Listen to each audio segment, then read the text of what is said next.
Olá, meu nome é Mário Carvalho e esse vídeo é uma apresentação do trabalho da disciplina de análise de algoritmo, onde o objetivo é estarmos provando que o problema do clique ele é um problema NP completo por meio de uma redução, ok? Então, ao longo desse vídeo, nós vamos estar fazendo esta demonstração.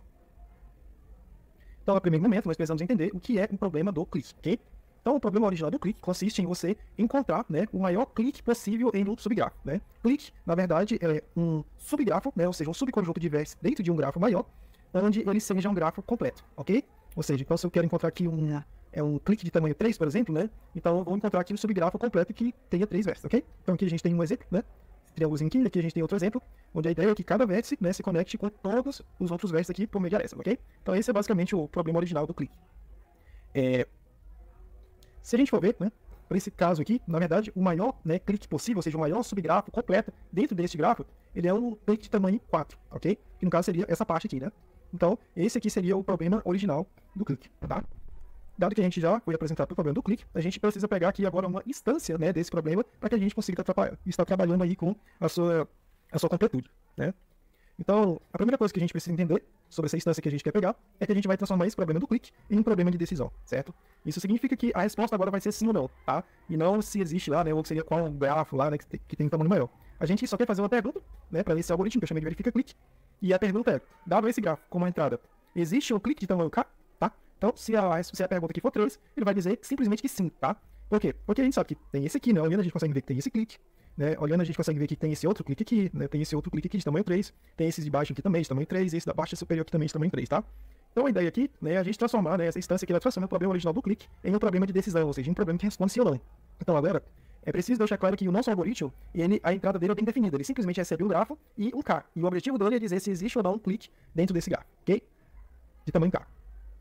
Então, ainda falando sobre essa instância desse problema, tá? Digamos que se a gente tivesse pegado aqui um K igual a 5, ele simplesmente retorna não, tá bom? E porque ele é um problema de decisão, tá? A primeira coisa que a gente precisa fazer aqui é falar, né, sobre a questão se o clique ele é ou não polinomial, né? Então a gente sabe que para um problema, né, ser considerado polinomial, tá? Ou não polinomial, a gente precisa aqui de algumas informações, tá? A primeira é que, normalmente, problemas não polinomiais são problemas de decisão. Então, para essa instância lá do clique, a gente simplesmente retorna sim ou não, então isso aí já está satisfeito, tá? O segundo é que a gente conta aqui com uma espécie de certificado, tá? Ou seja, uma solução candidata, que a gente chama aqui, onde é possível verificar rapidamente, né, se ela é de fato válida ou não, tá? Em um grafo aqui um grafo G de tamanho, e um clique de tamanho K, tá? Então, se eu olho para cá, e eu pergunto aqui, existe um clique aqui de tamanho 4? Digamos que eu não sei, mas eu falei, existe sim, né? E aqui está uma instância, né? Aqui está um certificado de que esse clique existe, né? Então é importante lembrar também, né, que um algoritmo perfeito aí para esse problema seria um algoritmo que combinaria aqui todas as arestas possíveis em um tempo polinomial, e após isso, a gente conseguiria fazer a verificação, né, se elas são ou não ligadas aqui, e se elas são ligadas, se elas têm aqui a mesma quantidade aqui de arestas ligando todo mundo, tá bom? Então esse seria o algoritmo ideal, só que a gente fez essa redução, né, para essa instância do clique, na verdade, onde o objetivo aqui é a gente verificar, né, se ele é NP, né? Então, no caso aqui, o clique ele vai estar na classe NP, mais na frente a gente vai falar sobre essa classe novamente. Quando nós falamos sobre redução de problema, a ideia aqui partimos de um problema onde nós já conhecemos uma solução, tá? Uma solução já conhecida, e a gente converte essa solução aqui para uma solução de outro problema, né? Para uma solução de um problema A, por exemplo, tá? Então, ao fazer isso, a gente diz que fizemos uma redução. Reduzimos aí o problema a outro problema, né? É como se fosse uma espécie de converter mesmo, né? Ele até fala aqui que a gente está transformando, tá? Então, a definição que a gente vai precisar é a seguinte, que dado dois problemas A e B, tá? Uma redução polinomial de A para B, a gente vai usar essa notação aqui, tá? Mas em alguns casos você pode encontrar algo parecido com isso, se eu não me engano, tá? Para notação, existem algumas notações que também usam tal, tá? É um algoritmo polinomial, olha que interessante, que resolve A, né? Utilizando o B, tá? Então a gente precisa de um algoritmo polinomial que resolva o A, tá? E utilize ali o B, tá? Esse é o princípio da redução de problemas. Falando agora um pouco sobre a completude de problemas, uma coisa precisa estar claro, né? Esse aqui é basicamente aqui a maneira clássica, como é apresentado pra gente, né? Que a gente tem um conjunto de problemas, aqui a gente tem todos os problemas que são polinomiais, tá? Aqui a gente tem os problemas que a gente diz que não são polinomiais, tá? E a gente sobe mais um pouquinho pra cá, né? Tem os NP difíceis e os NP completos, né? Uma coisa interessante, né? Que os NP completos, para um problema ser dito, né? NP completo, ele precisa ser não polinomial, tá? Então a primeira coisa que você precisa fazer é demonstrar que ele não é polinomial, né? Ou seja, que não é um algoritmo não determinístico, né? Que nem NP, tá? Então, para isso a gente já mostrou, aqui no slide passado, né, a gente já sabe que o clique, pelo menos isso, né? A gente já sabe que o clique ele é da classe NP, então isso não é um bom sinal. Qual o segundo passo que eu preciso fazer? Eu preciso agora encontrar, né, fazer uma redução desse meu problema com um problema B, que eu já conheço a solução, e eu sei que esse problema B é NP completo, ok? E esse problema B, ele também precisa pertencer aqui à classe dos NP completos, tá? Então basicamente aqui, seja um problema A, NP completo, eu já sei que o A ele é NP completo, e eu sei, a única coisa que eu sei sobre o B é que ele pertence aos NPs, né? Então, se eu conseguir fazer uma redução aqui de B para A, utilizando B, né, para resolver A, então posso falar que B também é NP completo, tá? Então, para isso, a gente precisa partir de um problema que nós conhecemos, tá? E esse problema, além de ser NP, ele também precisa ser NP completo, né? Porque a gente sabe que o clique ele é NP. Agora a gente precisa de um problema candidato aí que ele seja NP completo, tá? E aí a gente consegue fazer a redução, né? Então, para isso, a gente vai, né, trabalhar com esse probleminha aqui, que é chamado de SAT. É basicamente o problema mais famoso, né, quando você estuda sobre análise de algoritmos e resolução de problemas, tá? É um problema aí que ele foi proposto aí, né, em 71, entre 71 e 73, né, por essas duas pessoas, tá? E a ideia do SAT original era que dado um conjunto aqui, né, de expressões, né, que fossem avaliadas, né? Então vamos dizer que aqui tem uma expressão com E, e aqui tem outra expressão, a gente avalia com E, e dentro aqui dessas cláusulas, né, de C1, C2, a gente teria um conjunto de variáveis, tá? Então no SAT original, esse conjunto de variáveis e expressões, eles são definidos. Então eu posso ter uma expressão, por exemplo, x1, né, e x1, aí no caso é o, né, o mais, né, x2, por exemplo, né? Isso aqui seria um SAT, né? A ideia é você encontrar um conjunto de valores em que você torne essa expressão verdadeira, tá? Então esse foi o primeiro problema, né? O SAT foi o primeiro problema a ser demonstrado que ele era NP completo. E a partir desse problema, né, todos os outros conhecidos eram também NP. Então, se eu conseguir demonstrar que um deles era NP completo, agora eu consigo usar esse resultado para tentar verificar se os outros problemas também são NP completos. E a partir do problema do SAT original, deu-se origem o chamado 3SAT. É basicamente um subproblema, né, uma instância ali do SAT. E a resolução dele foi bem tranquila, né? Então, a prova, né, de que o 3SAT ele é NP completo, ele se deu-se simplesmente pela redução, onde a gente saiu do 3SAT e chegou no SAT original. Como o SAT original ele era um problema NP completo, logo, o 3SAT ele é NP completo, tá? Então, a ideia é que a gente sair de um problema que a gente já conhece, SAT NP completo. Então, o 3SAT, né, ele diz assim, dada a expressão lógica, tá? Então, a gente tem aqui, esse mais aqui, na verdade, é um ON, tá bom? E esse ponto aqui, na verdade, é um E. Então, matematicamente falando, tem o mesmo valor, tá? Que contém 3 variáveis, tá? Dentro aqui dessas 3 cláusulas, tá? Existe uma atribuição de valores de verdadeiro ou falso para todas essas variáveis aqui, tal que o resultado da expressão seja verdadeiro. Então, a gente já observa que não é um problema de decisão. Então, ele só quer que me responda aqui sim ou não, ok? Então, ele mostra aqui, né, dá esse exemplozinho aqui, tá? Então, a gente pode também ter a negação aqui desses caras, né? Você pode fazer que isso aqui é negação, isso aqui é negação de Z, por exemplo, tá? Então, né, duas coisas a gente já tem muito importantes. A primeira é que a gente já sabe que o clique ele é NP, tá? E a gente já sabe que o 3SAT é NP completo. Maravilha. Tudo que a gente precisa agora saber é se a gente consegue fazer uma redução do clique pelo problema do 3SAT. Se nós conseguimos fazer essa resolução pelo teorema, né, que a gente vem trabalhando aqui, a gente consegue também provar que, na verdade, ele é NP completo, ok? O que a gente vai fazer, né? Então, basicamente é isso que eu acabei de comentar. Nós já sabemos que o 3SAT ele é um problema NP completo, né? Isso aqui é muito bom. E a gente sabe que o clique ele é um problema NP. Então, se nós conseguimos fazer a redução, ou seja, se nós conseguimos resolver o 3SAT utilizando o clique, então nós também podemos falar aqui que o clique ele é NP completo, ok? Vamos lá. Vamos deixar isso um pouquinho mais claro, tá? O que a gente vai fazer, né, para poder estar trabalhando aqui essa resolução? Então, nós queremos sair do clique e resolver o 3SAT. Se a gente conseguir fazer isso, a gente prova aqui que o clique ele também é NP completo, tá? Então, a ideia aqui é uma ideia simples, não uma ideia muito conhecida aqui no meio da matemática, inclusive, para quem dá aula, leciona, está aprendendo, esse é basicamente o problema mais fácil de todos que você poderia ter para conseguir estar trabalhando com essas noções de redução de problemas, tá? Então, a primeira coisa que a gente vai fazer, tá, é organizar o gráfico geral, um gráfico que a gente vai chamar de gráfico K partido, onde esse K aqui, tá bom? Ele é o número de cláusulas e também é o número de vértices, né? Na verdade, não é o número de vértices, na verdade, esse é o tamanho dos vértices do clique, né? E a gente vai seguir 3 passos. Primeiro, nós vamos criar uma partição correspondente, né, a uma cláusula, a gente já vai ver como nós vamos fazer isso. Então, basicamente, a gente vai ter lá um S, né, que vai ter aqui 3 cláusulas, né, aí vai ter outra cláusula, e o outro E vai ter outra cláusula, onde cada cláusula aqui vão ter 3 variáveis, tá? V1, V2 e V3. E aqui a gente vai ter o conjunto de O1, e aqui vai ser o E, e aqui a gente também pode trabalhar com negação delas, tá? Nós vamos ligar todas as laterais das cláusulas, todos os vértices, né, dessa partição, praticamente, e a todas as outras cláusulas, né, que não sejam a respectiva negação. Então, digamos que eu tenho uma cláusula lá de X, eu não posso ligar X1 com, na verdade, menos, né, a negação de X1, tá? Não vou poder fazer isso. Eu posso ligar X1 com o próprio X1, posso ligar o X1 com o X2, eu posso ligar o X1 com o X3, mas nunca vou poder ligar ele com a negação. A gente vai ver isso já, tá? E a última coisa que a gente precisa entender é o seguinte, ó. Vamos lá.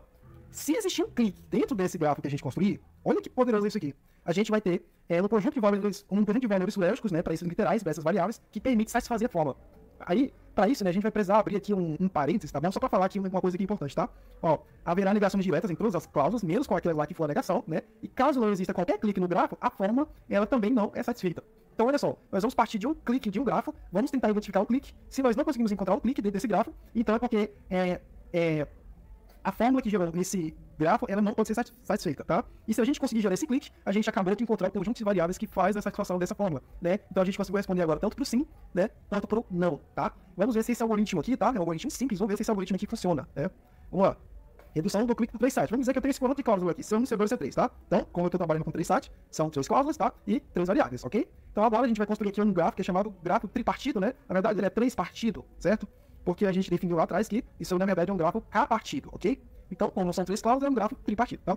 A gente vai colocar as primeiras variáveis, todas as variáveis da primeira cláusula aqui em cima, todas as variáveis da segunda cláusula aqui embaixo e todas as variáveis da terceira cláusula aqui do L. Pode ser qualquer ordem, mas desde que elas estejam juntas. Lembrando, eu não posso ligar variáveis que estão na mesma cláusula, esse é o primeiro ponto. Segundo ponto, eu não posso ligar variáveis com sua negação. Então, se aqui eu tenho um x e aqui eu tenho um x, não x, na verdade, né? Eu não vou poder fazer a ligação desse x1 com aquele não x1, ok? Então, o que ele quer, de fato? Ele quer que a gente consiga identificar aqui um clique, né, dentro desse gráfico. Vamos ver se a gente consegue identificar. Então, o primeiro passo que a gente precisa fazer, vamos pegar aqui esse primeiro cara aqui, x1, tá? A gente consegue ligar o x1 com o x2, consegue ligar o x1 com esse outro x3 aqui, tá? Então aqui já tá ligado. Acho que nem compensa aqui eu estar... Aí, tá, acho que eu voltei um pouco aqui. Aqui, nem compensa aqui, eu acho que eu tô arriscando aqui, porque aqui já tá arriscadinho. Mas a ideia aqui, vocês viram que eu liguei todo mundo aqui com todo mundo. De tal forma que eu só não liguei quem tava aqui na mesma, né, se tava na horizontal, ou se tava na mesma linha aqui, né, na mesma linha, na mesma coluna, eu não liguei. E eu também não liguei quando o problema, né, ele apresentava uma variável com sua negação. Então, observe que não tem uma ligação do x1 pro x aqui, tá? Então, a primeira é isso, né? Quando a gente pergunta, né, se existe esse conjunto de valores que eu posso atribuir a x, num x2 e x3, de tal forma que isso aqui seja válido, a gente acabou de construir aqui um grafo, né? A gente usou um algoritmo, tá? A gente usou um algoritmo aqui para construir esse grafo. O que a gente vai fazer agora? Nós vamos encontrar um clique, tá? Observe aqui que a gente não fez, tá? Mais uma vez, isso aqui é importante, a gente não fez a ligação para variáveis que são opostos, tá? Agora a gente precisa encontrar um clique, né? Encontrar um clique em um gráfico tripartido, nada mais é do que a gente encontrar um triângulo, praticamente, né? Para esse conjunto de variáveis aqui. Agora você entende porque a gente colocou em cima e embaixo da lateral, para a gente conseguir formar um triângulo bonitinho, tá? Então, se a gente olhar aqui, a gente tem vários triângulos aqui, tá? Vários triângulos. Só que vamos pegar qualquer um, a gente não está interessado em descobrir o triângulo em si, mas sim se existe ou não. A gente pegou esse triângulo que vai do x1 até o x2, e do x2 até o x3. O que isso significa? Se existe, a gente definiu que se existisse, né, um clique, então é porque existe a satisfabilidade, né? Então eu consigo satisfazer, né, esse problema aqui do SAT, né? Então ele diz aqui que se eu pegar o x1, né, como sendo V, o x2 como sendo V e o x3 como sendo V, ou seja, eu consegui o meu clique. E se eu conseguir o meu clique, logo a expressão é verdadeira. Então, beleza, a gente conseguiu provar isso aí. Vamos ver se isso aqui é verdade na fórmula? Se o x1 for verdade aqui, ó, como é 1, acabou. Não precisa mais olhar isso aqui. Então, isso aqui tá verdade, tá? O x2 é verdadeiro também. Opa, acabou também aqui, né? Então, não precisa mais olhar. E o x3, né, que é o meu aqui, também é verdade. Então, se eu pegar aqui esse conjunto aqui, esse certificado, eu consigo chegar no resultado que satisfaça aqui a equação, tá?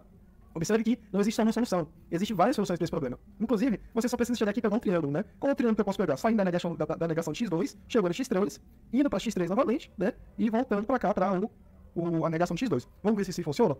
Para a negação de x2 ser verdadeira, então meu x2 tem que ser falso, tá? Então, aí o x3 tem que ser verdadeiro, e o outro aqui embaixo, o x3 também tem que ser verdadeiro. Na verdade, isso aqui tá redundante, né? Então, vamos lá. Se a negação de x2 aqui for verdadeira, então essa primeira já dá verdade, o x3 tá aqui como é 1 já dá verdade, o x3 também tá aqui como é 1 já dá verdade, tá? Então, observa aqui qualquer triângulo que eu consigo encontrar aqui dentro, ou seja, qualquer clique, né, de tamanho K, nesse caso aqui for K igual a 3, eu consigo resolver aqui o meu 3 SAT, tá? Então, com isso a gente acabou de mostrar que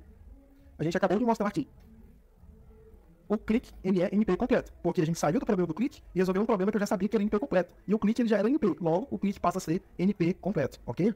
Então vamos provar aqui, né, que o algoritmo, ele é polinomial, o algoritmo que resolve isso, tá? É um algoritmo que resolve esse problema.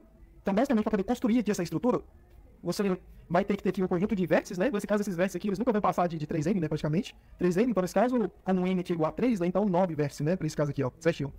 E a quantidade de arestas aqui, né, a gente vai ligar cada um, né, desses 3n's aqui, mais os 3n menos 2, que a gente não vai ligar ele nele mesmo, tá? E também a gente não vai ligar nessa primeira coluna aqui, tá? Na verdade, menos 1 sobre 2, né? E a gente divide para poder tirar os repetidos, porque a gente, por mais que eu tenha colocado aqui essa setinha, tá? Na verdade, esse gráfico ele é não direcionado, tá? Então aqui é não direcionado, tá bom? Então, com isso a gente conseguiu provar que a redução, né, do 3SAT, na verdade, do clique do 3SAT ela é verdadeira. Se a redução é verdadeira e o 3SAT é NP completo e o clique é NP, logo nós podemos passar a dizer que o clique também é NP completo, tá bom? Algumas aplicações, tá? Isso aqui é uma coisa interessante que inclusive, eu gostei de estudar, né, sobre isso, porque dificilmente a gente encontra algumas aplicações de problemas muito matemáticos, muito específicos, tá? Mas esse especial do clique tem várias aplicações aí no mundo real, tá? Dentre delas, né, das mais famosas aqui que a gente pode destacar, é aplicações aí em redes sociais, tá? Onde a gente tem que esse amigo desse, que é amigo desse, esse é amigo desse, então, não sei, tipo, existe ali um clique aqui dentro, né, por exemplo, né? Existe ali uma comunidade aqui dentro, eu consigo estar direcionando um determinado produto, um público-alvo, né? Ou uma determinada propaganda. Ou conteúdo personalizado, né? Porque eu sei que se o Mário aqui é amigo aqui do João, e o Mário é amigo do Pedro, o Pedro também é amigo do João, né? E a gente tem aqui uma espécie de link aqui dentro, né? Então eu consigo mandar uma propaganda mais direcionada, um anúncio mais direcionado para esse grupo aqui, tá? Na bioinformática, isso é muito utilizado, né? No processo de análise de interação de proteínas, né? Eu pesquisei pouco sobre isso, mas pelo que eu vi, a ideia aqui é identificar rede de proteínas, né, que podem ajudar a entender algumas interações, né? Isso aí consegue ajudar a importantes descobertas aí para a área da bioinformática, tá? é um problema difícil, mas mais uma vez a gente tem um corpo de vértice aqui, e à medida que isso ainda está conectado, né, via um clique, a gente consegue aí analisar melhor essas interações, tá? Planejamento logístico, isso aí é outra coisa assim que eu vi também, é legal, tá? Então, dada a transportadora, né, quer fazer o transporte aí de algum produto, né, de alguma remessa, existem vários caminhos para fazer isso, tá? Então a gente consegue estar utilizando, né, identificando cliques ali para poder otimizar as rotas de transporte, tá bom? Esse processo de otimização, mais especificamente falando, é basicamente identificar uma rede de localidades, né, onde é possível determinar uma combinação tanto de entrega, né? Bom, esse cara aqui se conecta com muita gente. Então, se existe um clique aqui, então esse cara se conecta com muita gente. Então, vamos ver se ele está mais próximo da outra metade. Então, vamos fazer aqui com que o centro de distribuição, por exemplo, seja esse, né? Porque além desse se conectar com todos eles, existe um caminho aqui que a gente consegue chegar nos outros que for mais rápido, tá? Reconhecimento de padrões, né, que é na área de IA. A gente também consegue observar aqui o clique, né? Se você olhar aqui no rosto aqui, né? Dá uma quantidade de padrões que você tem no seu rosto, né? E tem uma medida daqui pra cá, né? A gente consegue também fazer essa questão aí, né? Tá trabalhando, né, com clique, né? Principalmente na área de reconhecimento de imagem ou reconhecimento facial. Eu vi que também existem algumas aplicações na área de análise de circuito elétrico, né? Eletrônico, tá? Onde, pelo que eu vi, a ideia é a gente trabalhar com a verificação de equivalência, né, entre esses circuitos, porque aparentemente é interessante, né, você conseguir saber se um circuito e eles são equivalentes, e se forem equivalentes, aí você consegue meio que estar otimizando esse processo, tá? Bom, então basicamente esse foi o trabalho, tá? A ideia principal desse trabalho é, primeiro, tá mostrando aqui, né, que o clique, ele é MP completo, para isso a gente primeiro tinha que mostrar que ele é MP, depois a gente tem que encontrar um problema que é MP completo, a gente usou o clique para poder resolver esse problema, e após isso a gente conseguiu chegar aqui, o clique ele também é MP completo, tá? E o algoritmo lá que a gente viu, se não me engano, era 3n vezes 3n menos 1 sobre 2, né? Então, isso aqui é um algoritmo polinomial, né? Então, a gente conseguiu estar chegando nesse resultado que a gente queria, tá bom? Então é isso, eu vou finalizar o vídeo por aqui. Essa aqui foram algumas das referências que eu utilizei. E é isso. Fim de trabalho.